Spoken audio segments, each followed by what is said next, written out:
할렐루야. 오늘도 하나님이 주시는 큰 은혜가 여러분 가운데 가득 차고 넘치기를 바랍니다. 예배를 통해서 하나님 말씀을 잘 들으실 때 여러분의 기도의 제목과 마음의 간구에 대해서 하나님이 어떻게 응답하시는지를 여러 경로를 통해서 예배의 모든 순서를 통해서 응답받으실 줄로 믿습니다. 말씀 나누기 전에 한 가지 광고 말씀드리면 저희 여름에 교회의 전력 소비가 굉장히 많아요. 그래서 저희가 고민하다가 여름 기간 동안에 조금 늦긴 했는데 여름 더운 기간 동안에는 저희가 공 예배를 드릴 때 목회자들이 좀 넥타이를 안 입고 노타이로 하기로 했습니다. 또 혹시 예배를 드리는데 경건한 예배 드리는데 넥타이도 안 매고 이렇게 시험 드는 분이 없으시기를 바랍니다. 저는 발성이 잘 돼서 너무 좋습니다. 막힘없이 잘 나오니까 7월 8월 동안에 그렇게 하려고 하니까요. 또 저희들 안내하시는 분들 이렇게 안 하시더라도 이상하게 생각하지 마시고요. 또 나는 이 목에 뭐가 쪼여야 좀 안정감을 느낀다는 분들은 편하게 매셔도 됩니다. 그래서 자유롭게 하시고 저희들이 하시는 것도 이해하시면 감사하겠습니다. 오늘 제목은 목숨을 건 증언이라는 제목으로 말씀을 나눕니다. 여러분 역사를 잘 아시는 분들은 이 사건을 잘 기억하실 겁니다. 1941년 12월 7일 미국은 도무지 미국인들은 잊을 수 없는 사건이 일어난 날입니다. 미국이 일본에 의해서 기습적으로 진주만 폭격을 당해서 2334명의 해군과 108명의 민간인이 하루아침에 전사했던 그런 날입니다. 188기의 전투기가 폭격을 당했고 4척의 함정이 완전히 침몰이 됐고요. 10여 척이 넘는 함정들이 전함이 손상되는 일이 벌어져서 미국 조야가 그야말로 발칵 뒤집혔던 그런 날이었습니다. 대통령이 의회에 이제 선전포고할 것에 대해서 동의를 구했는데 압도적인 비율로 딱 한 분이 반전주의자가 있었는데 그분 한 분만 반대하고 나머지는 전원 다 여야를 초월해서 찬성을 해서 선전포고를 한 날이기도 합니다. 미국 전역에서 수많은 청년들이 앞다퉈서 저마다 다 자기는 입대하겠다고 자원 입대를 했어요. 얼마나 차고 넘쳤는지 특수한 병과에서 해병대나 이런 데는요 경쟁이 치열해서 오는 사람들을 다 돌려보낼 정도였어요. 그 중에서 돌려보냄 받았던 어떤 청년은 자기가 수치를 당했다고 자살했던 일도 있었습니다. 그 정도로 이 전 국민의 분노가 대단했었어요. 그래서 이제 대통령이 작전을 수립해서 어떻게 해야만 이것을 다시 갚아줄 수 있을까라고 생각하는데 좋은 아이디어가 나왔다는 거예요. 본토를 우리도 폭격을 하자. 우리가 본토를 침공을 당했으니까 본토가 침공을 당할 때 그들이 어떤 기분이 들지를 그들이 이해하면 국민들 사이에서도 여론이 일본 국민들 가운데도 여론이 나서서 전쟁을 그만하자라는 이야기도 나오게 될 것이다. 그리고 그거가 더불어서 우리 전군에 다운된 수천 명이 죽었는데 이거에 대한 어떤 사기, 국민적인 사기, 전군의 사기가 떨어진 사기를 일으켜 세울 수 있지 않겠느냐 이런 생각을 한 거예요.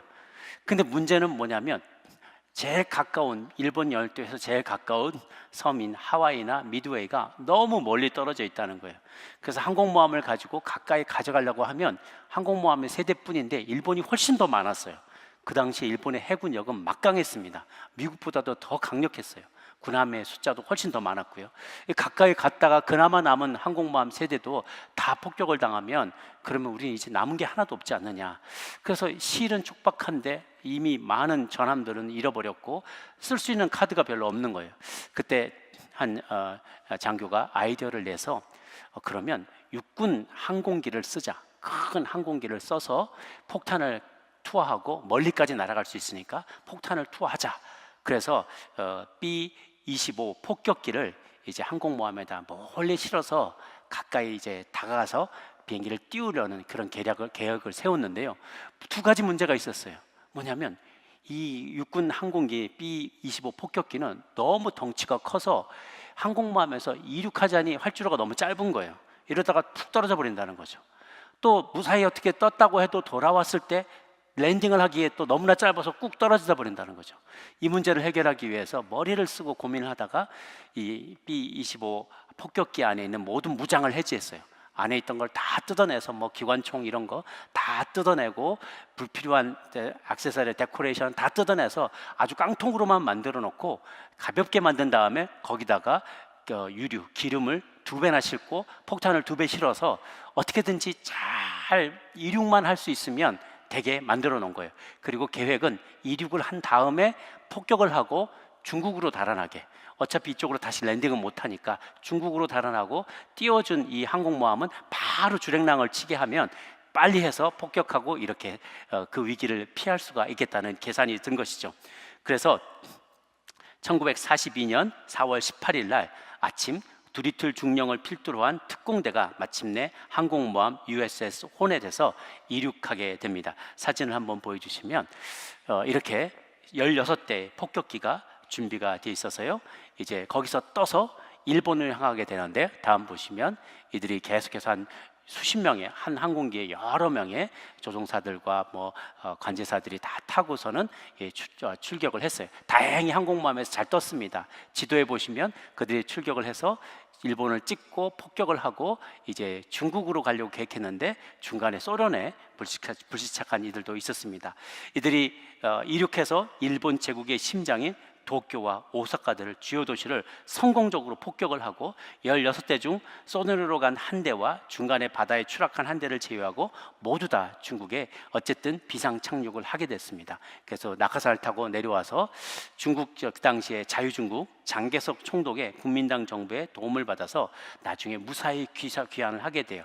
몇 명은 잡혀서 죽게 됐기도 했지만 전반적으로의 작전이 성공해서 미국민들 전 국민들의 큰 호응을 받고 또 많은 군인들이 사기를 얻어서 힘을 얻고 일본인들은 큰 충격을 받게 되는 그런 이 작전이 바로 두리틀 특공 작전이라고 부르는 사건이었죠. 그런데 한편 황궁 근처까지 폭탄이 투척된 것에 분노하고 놀란 일본 제국군은 비로소 잔인한 보복 작전에 돌입하게 되었습니다. 추락한 미군 부대원들을 빼돌리는데 결정적인 도움을 줬던 중국의 저장성과 장수성에 18만 대군으로 쳐들어간 거예요. 그리고 수색을 계속해서 가가호호 수색을 해가지고 그 중국 사람들 중에 미국 물품을 뭐라도 하나 가지고 있는 사람들은 현장에서 바로 사살해 버렸어요. 묻지도 않고 바로 사살해 버리고요. 몇 달 동안 이렇게 서칭을 하고 보복 작전을 벌이다면서 그때 죽어가는 사람의 숫자가 자그마치 25만 명이었다고 합니다. 어마어마한 숫자의 중국 민간인들을 학살하는 그런 일들을 만행을 저지르게 됩니다. 이런 전쟁의 양상은 그때 한 번뿐 아니라 역사 속에서 계속 반복이 되는 것 같아요. 누군가로부터 피해를 입으면 자신들이 먼저 저질렀던 만행은 기억하지도 못하고 잔인한 방법으로 안갚음하려는 것이 인간의 본성인 것 같습니다. 오늘 본문은 3000년 전에 일어났던 그와 비슷한 보복 사건을 다루고 있습니다. 지난 시간에 우리는 약 400여 명 가까이 되는 환난당한 자, 빚진 자, 원통한 자들이 도망다니고 있는, 아둘람 굴에 도망다니고 있는 그 다윗의 품으로, 그의 날개 아래로 피해서 달아나고 도망온 그 이야기를 들었습니다. 세금은 오르고 고리대업은 횡행하고 부정부패는 곳곳에 만연하고 의인들은 핍박받고 신앙의 사람들이 이런 사울왕 밑에서 도저히 견딜 수가 없기 때문에 그들이 유일하게 희망을 발견할 수 있는 다윗과 함께 하겠다고 결정한 거예요. 이렇게 사느니 이렇게 차라리 쫓겨다니는 다윗과 함께 있는 게 낫겠다 싶어서 그들이 아둘람 굴로 찾아옵니다. 아둘람은 쉘터라고 말씀을 드렸죠. 그런데 쉘터이기도 하지만 유대인들에게 생각할 때 굴이라면 먼저 떠오르는 게 뭐냐면 무덤이에요. 무덤. 굴은 무덤으로 쓰였습니다. 그래서 가족 무덤이 따로 있었어요. 가족 굴이 따로 있었습니다. 그래서 누군가가 가족이 죽으면 그를 이제 시신을 굴에다가 이렇게 안치시켜 놓은 거죠. 그리고 몇 주가 지나고 나면 이제 하얗게 백골로만 남게 되고 다 부패하고 짐승들이 먹고, 그래서 이제 부패된 모습만 남게 돼요. 그러면 그 부패된 뼈를 잘 수습을 해서 조상들이 있는 그 무덤에 그 뼈가 모아져 있는 곳으로 옮겨 놓게 됩니다. 그래서 조상들에게로 돌아갔다라는 표현을 쓰는 거예요. 누군가 죽게 되면 뼈가 이제 뼈를 조상들에게 함께 묻게 해주기 때문에 조상들에게 돌아갔다라는 표현을 쓰는 것이죠. 무덤과 같은 곳에서 누가 살고 싶겠습니까? 곁에 뼈들이 있고 그런 데서 우리 카타콤에서도 예배를 드렸지만 그렇게 예배 드릴 수 있었던 거는 사람들이 거긴 찾아오지 않았기 때문에 그래요. 더럽고 냄새나고 음습하고 시신이 있는 곳에 사람들이 핍박하는 사람이 거기까지 구태여 찾아 들어오지 않았기 때문에 그 카타콤에서 초대교인들도 예배를 드릴 수 있었던 거죠. 다윗도 그렇게 굳이 더럽고 음습한 곳에 사람들이 찾아오지 않으니까 그곳에 숨어들어서 400명과 함께했던 가족들이 곳곳에 무덤에 숨어서 은거했던 것입니다. 비참한 도피 생활을 했지만 그들 가운데는 꿈이 있었어요. 언젠가는 하나님의 뜻, 곧 정의로운 다윗의 왕국이 이루어질 것이라는 확실한 소망이 있었던 것이죠. 그래서 그들은 이 소망을 붙잡고 어려운 도피 생활을 해나갑니다. 한편 이와 대척점에 있었던 인물, 바로 사울이 있었죠. 그의 근황이 오늘 본문에 소개가 되면서 오늘 우리는 세 종류의 인간 군상을 발견하게 됩니다. 첫 번째는 권력에 집착하는 자 사울의 모습입니다. 오늘 본문에는 시간상 다 읽지 못했지만 6절에서 8절까지를 보면은 사울이 그의 신하들을 대령해 놓고 줄을 쫙 세워 놓고 그들을 야단치는 장면이 나옵니다. 분명히 신하들이라고 했는데 너희 베냐민 지파 사람들아 라고 얘기를 해요. 그러니까 신하들 가운데는 12지파가 분명히 다 있을 법도 한데 신하들을 다 세워놓고 너희 베냐민 사람들아 들으라 라고 하면서 내가 너희들에게 줬던 모든 혜택을 이새의 아들이 너에게 줄 수 있을 줄로 아느냐 라고 말하는 걸로 봤을 때 그가 지금까지 정실 인사를 했다는 거예요. 자기의 친분이 있고 자기가 가까운 자기 지파 사람들, 이들이 자기의 권력 기반이었다는 것이죠. 그들에게 밭을 주고 포도원을 주고 이런 것을 다 나눠주고 백부장, 천부장을 세우면서 높은 지위에 오르게 했어요. 그러니 당연히 여기서 소외된 사람, 자기 밭을 뺏기고 자기 포도밭을 뺏긴 사람들이 원통한 사람들이 되지 않았겠습니까? 그러니까 그들이 당연히 이들을 피해서 다윗에게로 숨어들게 된 것이죠. 집단 이기주의로 가득 찬 패거리 정치를 해왔던 거예요. 그런데 그것조차도 이제는 워킹하지 않게 된 거죠. 같은 베냐민 지파 사람들인데도 사울을 등졌어요. 이 사울은 도저히 인간이 아니다.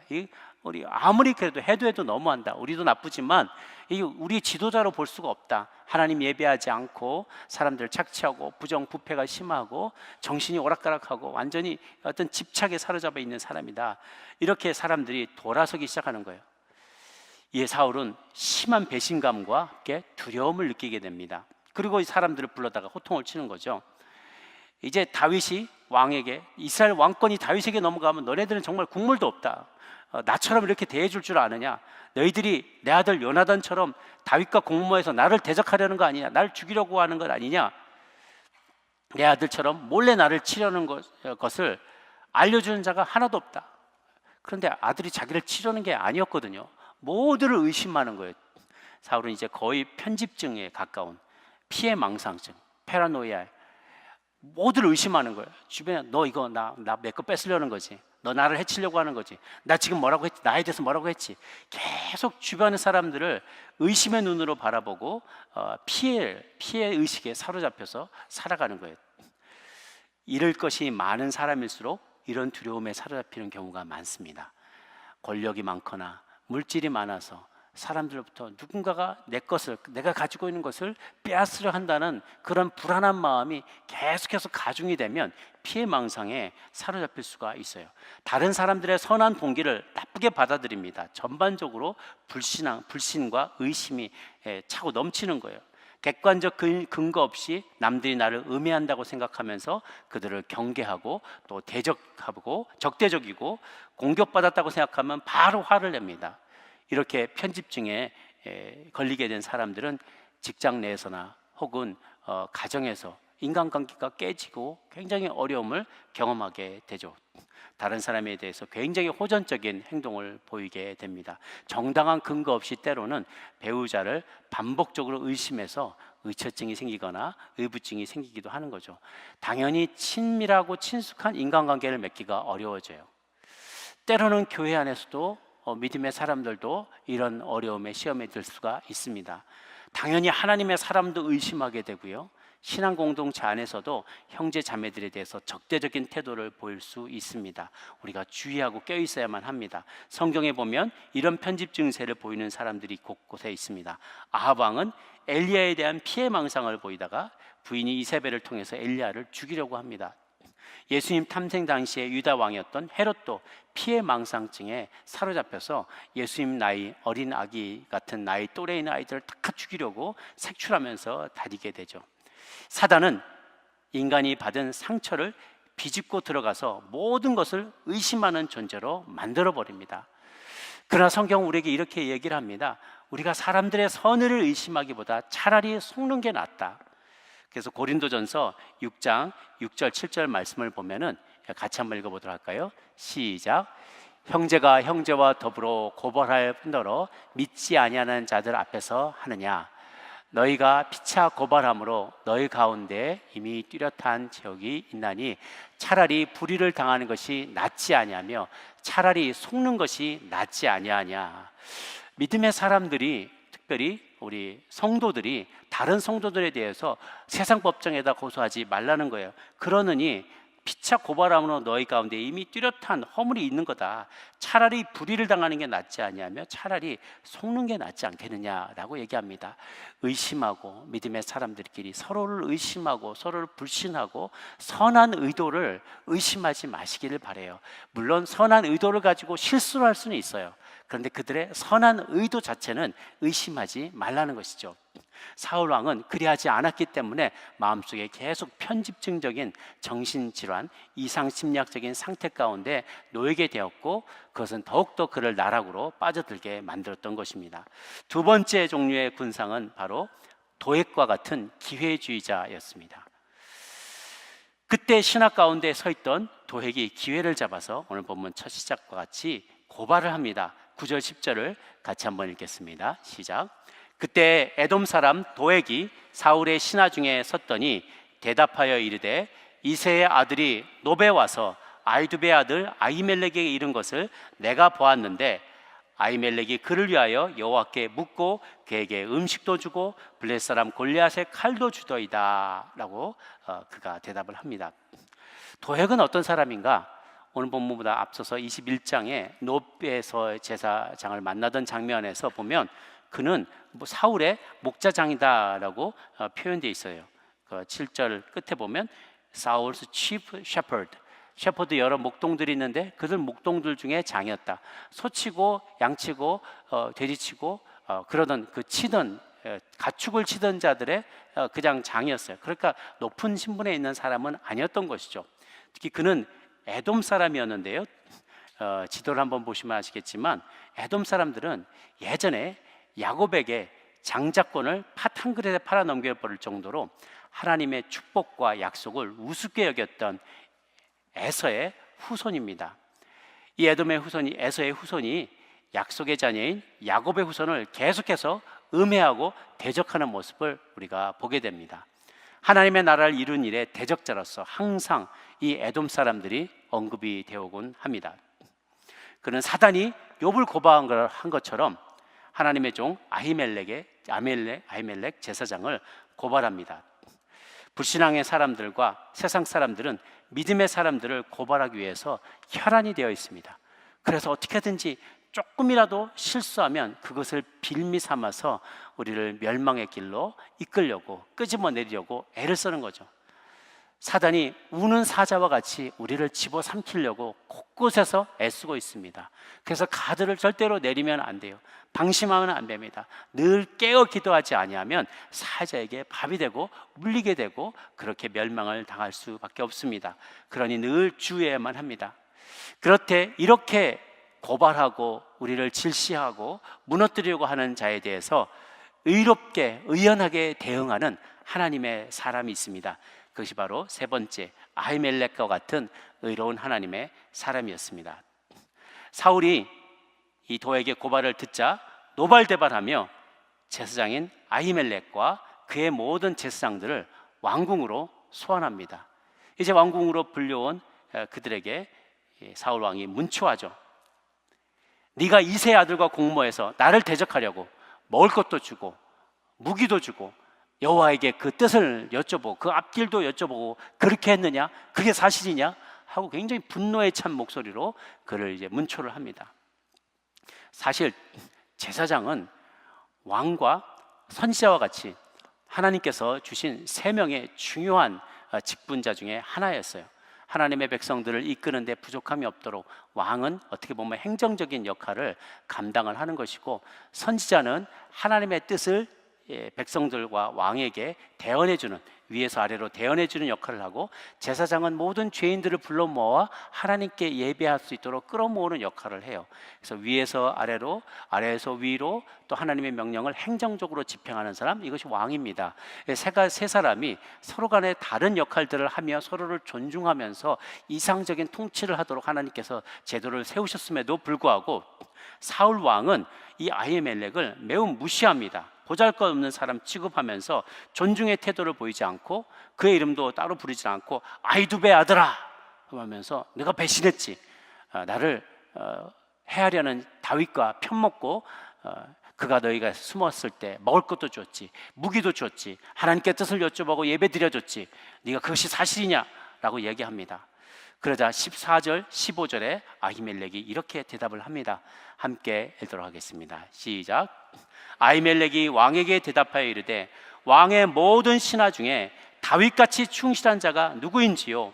그는 왕의 사위도 되고 왕의 호위대장도 되고 왕실에서 존귀한 자가 아니니까. 내가 그를 위하여 하나님께 물은 것이 오늘이 처음이니까 결단코 아니니이다. 원하건대 왕은 종과 종의 아비의 온 집에 아무것도 돌리지 마옵소서. 왕의 종은 이 모든 크고 작은 일에 관하여 아는 것이 없나이다 하니라. 아히멜렉은 이 사울 왕의 이 문책을 할 때 그 이야기를 들으면서 순간 깜짝 놀랐습니다. 다윗이 처음 노베에 찾아왔을 때 다윗은 그렇게 얘기했거든요. 왕의 명령이 급해서, 왕이 급하게 내게 명령하는 바람에 내가 무기도 못 들고 오고 식량도 제대로 못 챙겨왔다. 이것이 좀 먹을 것이 있으면 달라. 어떻게 보면 살아남기 위해서, 또 제사장이 어떻게 반응할지 모르기 때문에 궁여지책으로 어떻게 보면 하얀 거짓말을 한 거예요. 그런데 이 아히멜렉은 그 사실을 모르고 있었던 거죠. 그래서 아무 의심 없이 그것들을 줬는데 이것이 자기에게 이제 어렵게 위기로 찾아오게 된 거예요. 그럼에도 불구하고 그는, 아히멜렉은 조금도 위축되는 일 없이 정직하고 신실하게 그리고 당당하게 자신의 소신껏 다윗을 변호합니다. 보십시오.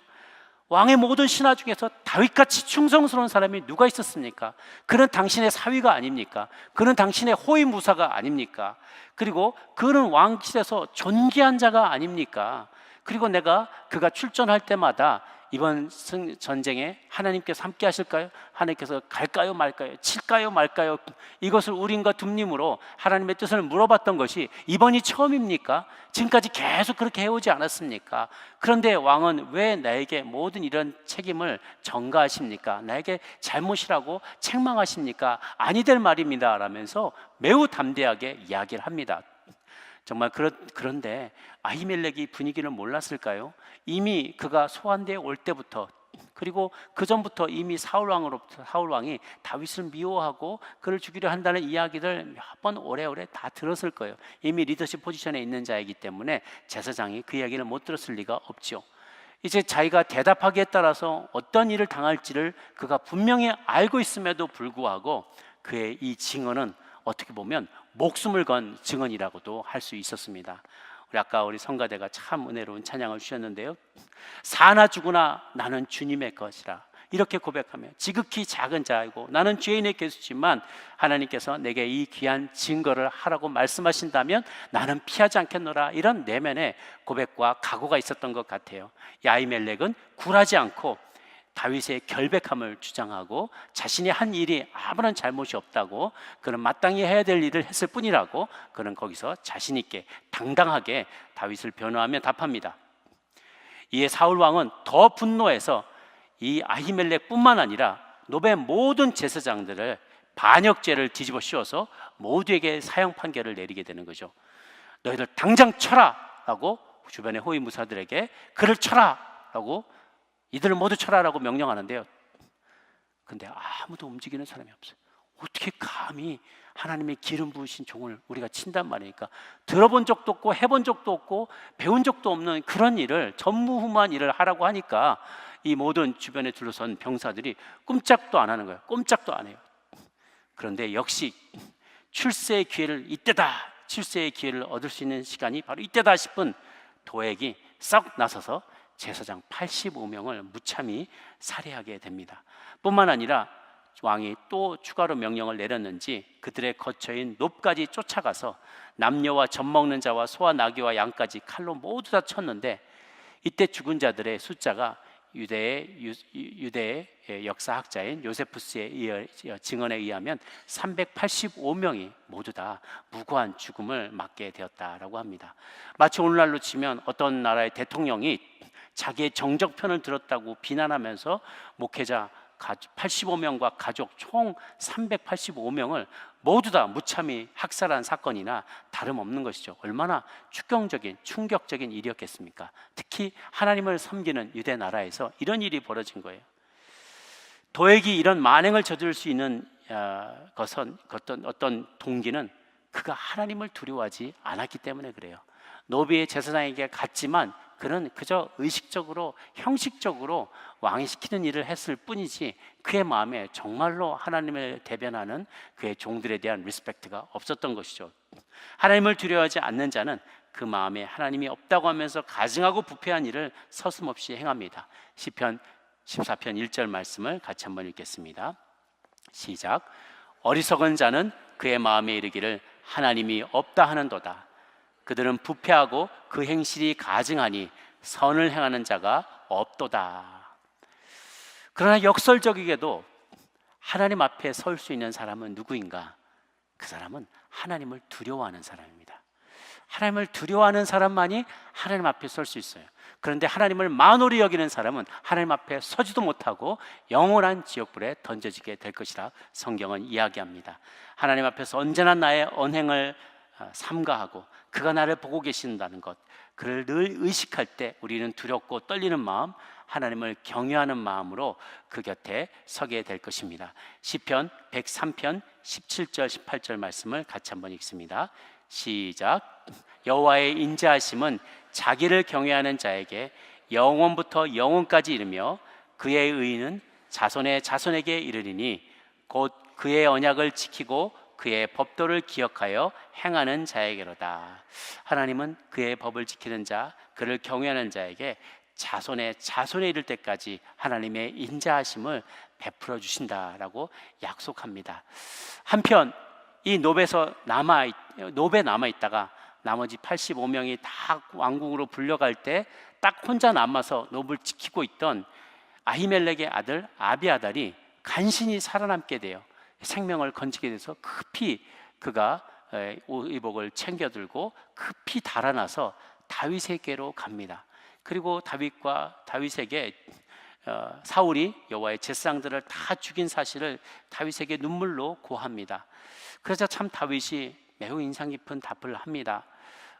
다윗이 오늘 본문에 넘어가는 다음 본문인데 22절에 다윗이 아비에달에게 이르되 그날에 에돔 사람 도액이 거기 있기로 그가 반드시 사울에게 말할 줄 내가 알았다. 내가 그럴 줄 알았다. 네 아버지의 집에 모든 사람 죽은 것이 바로 나의 탓이다 라고 자기의 잘못을 인정해요. 훌륭한 리더입니다. 자기의 죄를 시인하고 내가 게을렀다. 그때 도액을 봤을 때 조처를 취했어야만 했는데, 혹은 내가 애초에 그렇게 내가 왕의 명령으로 온 것이 아니다라고 말을 하고 밝히고 사실을 밝히고, 사실 나는 도망 다니고 있다. 나에게 도움을 주고 나면 당신들에게 어떤 해악이 끼칠지 모른다. 알고 준비해라. 도망가라. 이런 내가 귀뜸을 하고 솔직하게 말을 했더라면 그들이 죽지 않을 수도 있었을 터인데, 이 모든 것이 내 탓이다. 내가 잘못했다. 나와 함께 있어라. 내가 당신을 보호해 주겠다. 이제 지켜주겠다. 실제로 다윗은 약속을 지켜서 그와 함께 있는 동안에 아비아들을 안전하게 보호해 주고 그를 제사장으로 삼게 됩니다. 약속을 지키는 것이죠. 그러나 그의 잘못 때문에 어떻게 보면 380명의 무고한 생명이 목숨을 잃게 된 것이죠. 여러분 한번 생각해 보세요. 누군가 나를 위해서, 오늘의 내가 있기 위해서 385명이 목숨을 잃었다. 그 덕분에 내가 지금 살아있다라고 생각하면 어떤 마음이 드시겠어요? 내가 남은 삶을 막 흐지부지 살 수 있을까요? 아마 제가 보기에 모르긴 몰라도 다윗은 죽을 때까지 이 350명이 죽은 것에 대한 그 죄책감과 마음의 부담감과 짐을 지고 살아야만 했을 거예요. 내가 방심할 때마다, 마음이 게을러질 때마다, 삶을 그냥 허랑방탕 낭비하고 있는 것 같이 느껴질 때마다, 아니지, 내가 이렇게 살 게 아니지, 내 생명은 내가 쓰는, 오늘 쓰고 있는 이 1분 1초, 이 1시간 1분 1초는 다 나를 위해서 대신 죽어진 그 사람들의 생명값이고 피값인데 내가 이렇게 막 살아도 되겠는가, 이런 마음이 들지 않았겠어요? 그러니까 조금이라도 더 죄를 짓지 않으려고 애쓰고 성군으로 살려고, 하나님의 뜻을 구현하려고, 그저 죽었던 385명의 생명이 헛되지 않게 하려고 애쓰지 않았겠습니까? 그런데 어디 그뿐이겠어요? 우리 모두가 사실은 우리의 오늘 있기까지에 그저 죽어 희생했던 부모님이나 다른 이들 뿐만 아니라 무엇보다도 누구보다도 예수님께서 저와 여러분을 위해서 대신 죽으셨잖아요. 그럼 우리의 평생에 사는 날 동안에 그 주님을 의식해야 하지 않겠습니까? 내가 죽었어야 했는데 그 피값으로, 예수님의 피값으로 오늘 우리가 하루를 살아가고 1시간을 살아가고 1분을 살아가니까 낭비하지 말아야겠죠. 값지게 의미 있게 살아야겠죠. 이 다윗의 이야기와 그 스토리는 우리에게 이러한 영감을 줍니다. 다윗은 이제 선지자 갓과 제사장 아비아들을 얻게 되어서 명실상부하게 하나님의 뜻을 구할 수도 있고 하나님께 예배할 수도 있는 군주의 모습을, 왕국의 모습을 조금씩 갖추어 가게 됩니다. 오늘 다윗의 이야기는 예수님의 이야기를 예표하는 것이 많아요. 그리고 다윗을 따르는 사람들의 이야기는 예수님의 제자와 같이, 제자들과 같은 이미지를 우리에게 부여해 줍니다. 그래서 제자와 같이 우리도 수많은 고난을 당하게 돼요. 400인 예수님을, 다윗을 따라다녔던 이 400명은 때로는 사랑하는 사람들을 잃는 가슴 아픈 일도 겪게 되고요, 정치적으로, 경제적으로, 영적으로 전방에 걸친 시련을 경험하게 되기도 합니다. 고난 없이 영광만 차지할 수는 없는 노릇이죠. 이 400명은요 그와 다윗과 함께 고락을 같이 하는 동안에 처음에는 불평 많고 억울한 의식이, 억울하다고만 이야기하고 늘 사울처럼 피해의식에만 쌓여있던 사람들이요, 누가 잘못했고 정치인이 잘못했고 경제가 망가졌고 가진 자들이 못했고 막 이런 불평불만이 많아요. 어렵고 힘든 이들 가운데 피해 다니고 원망스러운 사람에게 남을 원망하는 마음이 참 많습니다. 그런데 그 가운데 하나 둘 고난과 시련을 겪으면서, 그리고 마음이 넓어지고 연단되어지고 하나님의 뜻을 깨닫게 되면서 이들은 마침내 조금씩 그 이후에 다윗이 가장 신뢰하는 용사들로 변하게 됩니다. 사랑하는 우리 아틀란타 연합장로에 속한 믿음의 가족 여러분, 우리 모두, 저 여러분 모두 다 이렇게 우리의 대장 되시는 예수님을 쫓아갈 수 있는 장수들이 다들 될 수 있게 되기를 바랍니다. 우리가 살아가는 이 미국 땅에 우리는 끊임없이 밀려오는 죄악의 거센 파도와 싸워야만 합니다. 평안한 것 같은데 평안한 게 아니에요. 죄가, 우리가 모르는 그 교묘한 죄들이 우리 곁에 얼마나 창궐하고 있는지 모릅니다. 생명의 존엄을 무시하고자 하고 하나님의 창조 지수를 거스르고 성경적 가정의 정의에 대해서 도전하고 성적인 문란함과 온갖 물질주의와 탐욕주의와 인종에 대한 차별과 폭력과 환경의 파괴와 온갖 부패가 미디어를 장식하고 있는데, 더 힘든 것, 더 어려운 것은 이게 우리가 점점 무뎌진다는 거예요. 매일 보니까, 일상이 되다 보니까 점점 무뎌져 가고 있어요. 죄가 죄인 줄을 모르고 살아가게 됩니다. 그래서 우리는 절대로 길들여져서는 안 될 것입니다. 그리스도와 함께 영광에 이르기를 원하는 이들마다 그리스도와 함께 고난도 받아야 할 것입니다. 400인의 무리들이 그렇게 핍박을 견뎌냈던 것처럼 믿음의 사람들도 가정에서, 일터에서, 세상에서 환난과 핍박을 견뎌내고 승리할 수 있는 저희들 모두가 되시기를 주님의 이름으로 축원합니다. 기도하겠습니다.